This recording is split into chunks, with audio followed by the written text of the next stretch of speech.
Hello, everyone, and welcome in to the Fantasy Edge Thanksgiving week edition of the show. Today is November 26th. It is Tuesday afternoon, and of course, as always, I'm Joe Marino, joined by the Todd father. Todd, how you doing today? Outstanding, Joe. I'm really looking forward to this show. I know you have a lot to say. There's so much action that's going on right now in the fantasy space. Yes, pretty crazy week that just happened in week 12. Week 13, no bye weeks. So everyone's got their guys.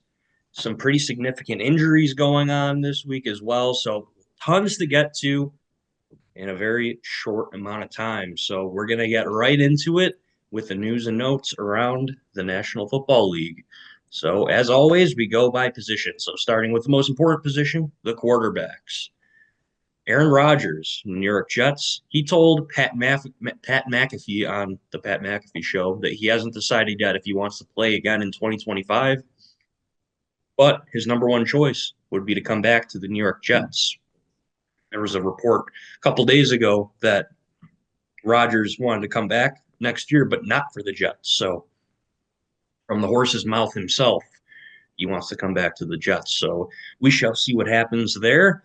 If I were a betting man, I would say Aaron Rodgers is back with the New York Jets next year.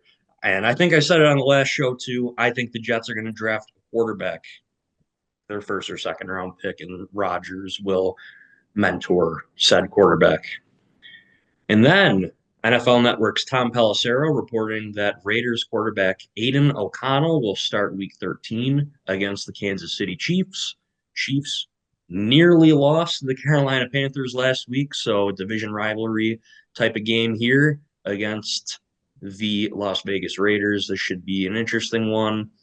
Gardner Minshew broke his collarbone in the last game, so O'Connell next man up for the Las Vegas Raiders. I'm going to tell you right now, I don't think this is good for Brock Bowers, Jacoby Myers, if you're playing anyone on the Raiders. So, very unfortunate. Gardner Minshew, he's a very capable fantasy quarterback for, well, not in terms that you would start Gardner Minshew, but he's good for the players around him. And then last bit of quarterback news here. Last week, Daniel Jones of the New York Giants was released and he cleared waivers, and now he is a unrestricted free agent.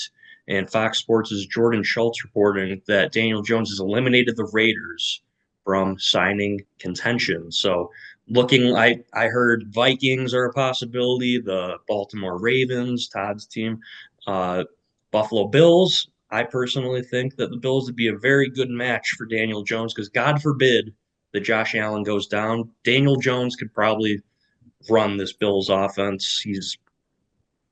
I don't want to say he's a poor man's Josh Allen or anything because that's crazy talk, but stylistically, I guess you could say they're a little similar. So Yeah, you're right. You're right about that, Joe. And he is a pocket quarterback, and I could see him fitting in better with the Buffalo Bills than he would, say, in the Ravens offense. It just doesn't make a lot of sense to me. But who knows? I mean, maybe John Harbaugh's thinking something different just in case. But I mean, with the Bills, it seems like if Josh Allen does go down, Daniel Jones will be the right backup. absolutely. And, a couple years ago when Lamar Jackson went down, they had Tyler Huntley, who I similar stylistically to Lamar Jackson. Of course, not nearly as good, but when you got a contending team, you want to have a quarterback that kind of fits that scheme fit puzzle piece, if you will. So I'm going to put it out there. I think Daniel Jones is coming to the Bills. I'm going to say it right now. But hopefully, over the next couple of days here, we will find out officially where he ends up. But there is a Daniel Jones sweepstakes. Didn't think I would ever be saying that. Over running backs now. Chargers running back J.K. Dobbins went down with a knee injury in the Har Bowl on Monday night. We haven't really gotten any update on him. Don't really know what's going on, but lots of injury history here with J.K. Dobbins. Obviously hoping for the best for him, but unlikely he's going to be out there in week 13. So keep an eye out for him. If you Gus Edwards is on your waiver wires, I don't know if this is going to go up before waivers clear or not, but if he's still out there, I'd pick him up. If he's a red zone threat, they're on the goal line. Gus Edwards, he's going to put his nose to the ground and get in the end zone. But he's probably good for about 8, 9, maybe 10 points. And really, that's for a flex type play. That's all you can really ask for. So that's something to look out for there. David Montgomery, shoulder injury, limited in practice on Tuesday. He went down with an injury late in the Lions' last game in week 12. Uh, they play on Thanksgiving. They're the first game on Thanksgiving. So, maybe Montgomery plays a little bit, but game script, the Lions are probably going to mop the floor here, and they can let Montgomery rest a little bit. Maybe he gets a touchdown in the first drive, and then they sit him down. I would expect him, if he's active on Thanksgiving, very limited role. So we shall see. And then Kansas City Chiefs, Isaiah Pacheco expected to return this week, and their Chiefs offensive coordinator, Matt Nagy, saying he will determine the workload between Isaiah Pacheco and Kareem Hunt in game. I would expect Kareem Hunt to get more of the carries in this one, and I'm kind of ease Pacheco back into the offense here, but they've got two capable running backs here. Kareem Hunt is really impressed in his time back with the Kansas City Chiefs. And then over in Washington, Commanders head coach Dan Quinn saying that Brian Robinson Jr. is receiving treatment for the ankle injury that he suffered in Week 12's loss to the Dallas Cowboys. Looked like a very rough injury. Robinson walked off on his own power, though, but definitely didn't look good. I can't imagine he would be out there this week or even next. So, and then Austin Eckler, too, in the same game, got a concussion. So, again, Jeremy McNichols, not a name, not a household name by any means, but I think he can be a very useful spot start this week. Eckler, he's not going to be out there. I cannot imagine he's clearing the concussion protocol that quickly.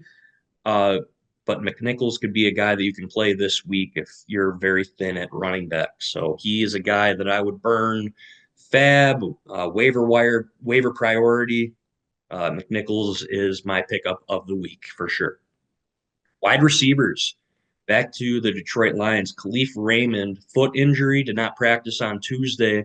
And then Amon-Ra St. Brown, banged up. He's got a knee injury, limited in Tuesday's practice. Their head coach, Dan Campbell, said he's feeling good about St. Brown playing this week. Also, they may, in fact, use St. Brown as the punt returner with Khalif Raymond likely out. So that is definitely going to be interesting. I wouldn't read too much into that. We saw that Kyron Williams was going to be the punt returner for the Rams, and look at him now. I don't think that talk really is going to do much to hurt St. Brown for sure. So, and then over in Green Bay, their coach, Matt LaFleur, said Romeo Doubs will remain in the league's concussion protocol, and he did not practice on Tuesday as well. Likely will be out this week for the Packers. Brandon Cooks has a good chance of being back out there against the New York Giants in Week 13 for the Dallas Cowboys. He's been out for a very long time at this point, but definitely a key cog in that offense in Dallas. And then a very interesting note here.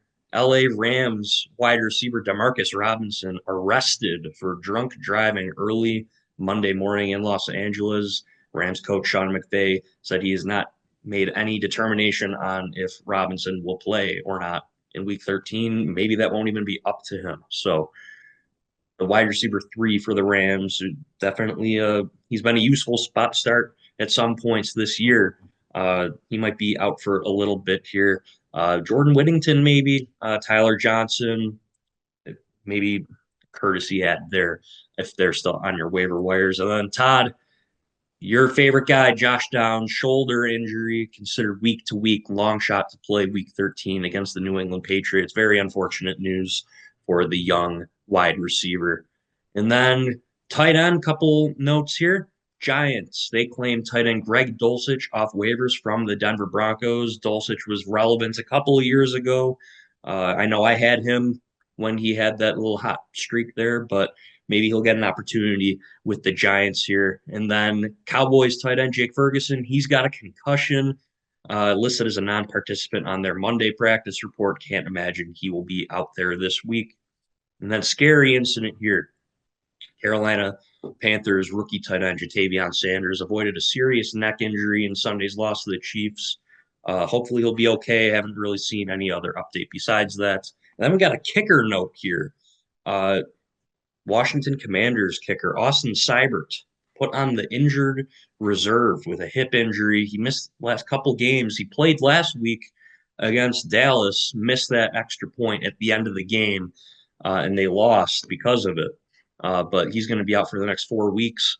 If you got a couple IR spots in your league, I'd hold on to him. I would put him on your IR if you could, if you got the space, because he's he's been one of the better kickers this year for fantasy. So I would definitely hold on to him if you can. He might be back for fantasy playoffs, but he will be out at least the next 4 weeks. So those are the news and notes around the National Football League. And we're going to take a quick break and get back with the top performers for week 12. We will be right back.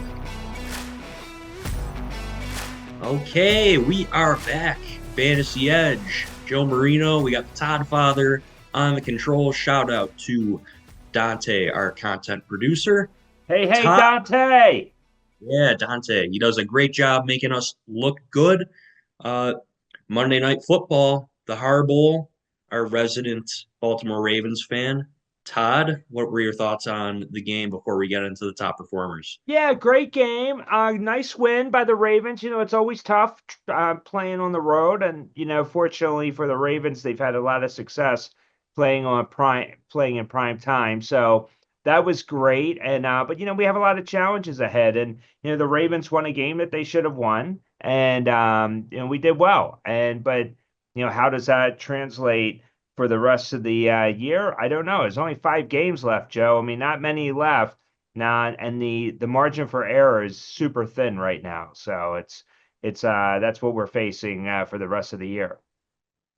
Yes, definitely a very good game there. I was very disappointed to see that Derrick Henry touchdown get called back. I had him in one of my leagues, and I was going up against Lamar Jackson as well. So when that touchdown got called back, I was like, oh man, that's horrible. And then Lamar goes and runs in. So that was a gut punch for me personally here.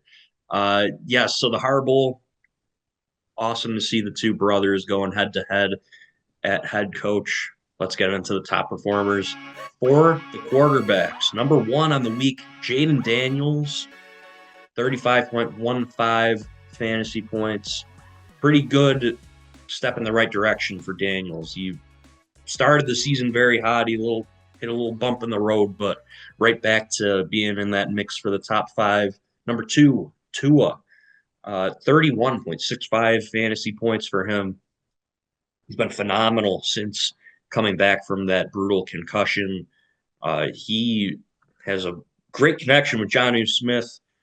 He makes Devon Achane like elite at that running back position too. And Jalen Waddle had a very strong game, good step in the right direction. We'll get back to him when we get to the wide receivers here. Number three, Patrick Mahomes. He severe disappointment for probably the last year and a half or so, but he's been pretty fantasy relevant again for the first time in a long time. 31.45 points on the week for Mahomes for the Chiefs. And then number four, Caleb Williams, offensive coordinator change. Definitely a good step in the right direction for the first overall pick. 30.3 points on the week. The Bears offense looks okay again. I would even say good. DJ Moore, Keenan Allen had a phenomenal game as well. Williams, he's probably on a lot of your waiver wires, free agent lists. I'd pick him up. He's definitely got the talent to win you some weeks for sure. And then number 5, Sam Darnold with the Minnesota Vikings. He was struggling the last couple of weeks here, but 24.4 points, good enough to be top 5 at the quarterback position this week. And then over to the running back, Saquon Barkley, 46.2 points. The guy is just a machine. It seems like we're talking about him in the top 5 every week. He is fit like a glove on the Philadelphia Eagles offense here. Tush push did not affect him in any way, shape, or form. He is, if some people probably got Barkley in the second round of their drafts, their congratulations on winning your league. Uh, great week for Barkley. Uh, Number 2, Josh Jacobs, 28.6 points. He had 3 touchdowns for the Green Bay Packers. Definitely negatively affected Jordan Love. Uh, one of my quarterbacks in a couple of my leagues. Uh, he only had about 14 fantasy points on the week because Jacobs rushed all 3 of those touchdowns. So Jacobs fantasy owners very happy with that week. And then the number 3, Bucky Irvin, Tampa Bay Buccaneers. Tampa blew out their opponent in week 12. Irving was a big part of that, 27.1 points on the week. Uh, Tampa Bay's running game, very good. They got 3 pretty good, solid running backs there. And then number 4, Jahmyr Gibbs, 24.9 points on the week for the Detroit Lions. If David Montgomery's out or limited this week, I think Gibbs, you're going to see him at that number 1 spot. I'm going to say that right now. He'll definitely be in the top 5. I'm going to lock in that prediction right now. And then number 5, Tony Pollard, 21.9 points. Tajay Spears was out in week 12 here, and Pollard got the lion's share of the carries there. Another good week for him. Over to the wide receivers. This is kind of crazy town here. Number 1, Jordan Addison, 30.2 points. Justin Jefferson, he didn't crack 5 PPR points this week. Addison was the guy there, and TJ Hawkinson, too, for the Minnesota Vikings. Number 2, Cortland Sutton, 29.7 points. Since that goose egg of a game, probably like 4 or 5 weeks ago, Sutton has been phenomenal at the wide receiver position. He has been so good for the Denver Broncos. He slots in at number 2. Number 3, Jalen Waddle, 28.4 points for the Miami Dolphins. Finally, a good week. I know there was some discourse around the fantasy community, like should you drop Jalen Waddle? Yes, he was very disappointing, but you can't drop that talent. And top 5 wide receiver performance for him in week 12 is exactly why you just cannot. I'm a firm believer. Never drop your studs. You got to start your studs every week because if you're benching Jalen Waddle or dropping him, you're going to feel like an idiot when he eventually goes off. And then number 4, another guy, disappointment for a lot of the season here, DJ Moore for the Chicago Bears, 26.9 fantasy points for him. Step in the right direction for him. That offensive coordinator change in Chicago, definitely a positive impact on him. And another Chicago Bear, Keenan Allen, 23.6 fantasy points too. So Caleb Williams supporting 2 top 5 fantasy wide receivers in week 12. Over to the tight ends, Trey McBride, Arizona Cardinals tight end, 25.3 fantasy points. Hey, McBride heating up at the right time here. He is definitely the security blanket for Kyler Murray. If he doesn't have a good option, he's throwing it to McBride, and he's going to catch the ball for sure. And then number 2, Jonnu Smith, back-to-back weeks in the top 3, 23.7 points for him. And then Noah Gray, what is going on in Kansas City? He is in the top 5 at the tight end position again, another couple touchdowns. 22.6 points for him. If you're in a dynasty league and you have Travis Kelce, I would see if Noah Gray is out there because you never know. Maybe Travis Kelce hangs up the cleats at the end of the year or it's coming for sure. But Noah Gray, he's looking like, I don't want to say an integral part to the Kansas City Chiefs offense, but they're definitely increasing the workload for him in a pass catching standpoint, at least. Number 4, George Kittle, 20.2 fantasy points coming back from an injury. Good to see him back in there for the 49ers. He's been great all year long when he's healthy. And then number 5, TJ Hawkinson, finally heating up here, been injured for most of the season so far, 18.4 points on the week. Love to see it. I'm a big TJ Hawkinson fan. So those are the top performers for week 12. Todd, do we got any questions to answer today, or are we going to wrap up here?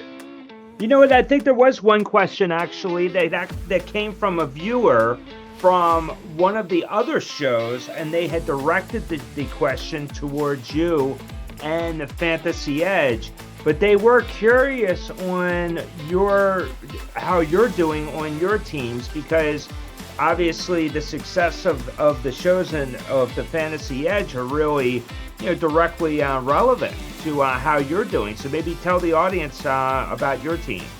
Okay, that's a great question. Obviously, if you're gonna consume some fantasy advice from anyone, you're gonna hope that his teams are pretty good. The team that I care about the most, I'm 9-3, tied for first place. This is going on year 10 of my main league. This is a very competitive league, lots of pride on the line. And if you're in a league and there's no trash talking, you gotta add some trash talking. That is a very integral part to fantasy football. You need the trash talk. And I was facing the worst team in the league last week. My brother-in-law beat him down pretty good. He's 2-10. But yeah, I am in the playoffs in all 4 of my leagues at the moment. I'm in a dynasty league as well. I was rebuilding last year in the startup of that league, but was able to build up pretty quickly and get back into playoff contention in year 2. I'm hoping to win the championship in half of these leagues.